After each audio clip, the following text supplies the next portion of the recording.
Hello guys, today I'm going to show you how to use Burger King coupons whether you're ordering in store or online. Burger King offers two types of coupons, digital and physical. Digital coupons are usually found in the Burger King app or website and come with a promo code that you can enter during checkout. If you're ordering online, just copy the code and paste it into the coupon field before completing your order. If you're dining in, you can show the digital coupon to the cashier and they'll manually apply the discount. Then there are physical coupons which are printed and often mailed or handed out in store. These can be presented directly to the cashier when placing your order. They'll scan or enter the code printed on the coupon to apply the deal.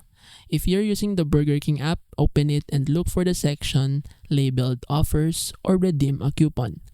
From there, you can either browse available deals or enter a specific code to unlock a discount. It's a simple process, but make sure your coupon hasn't expired and that it's valid at your location.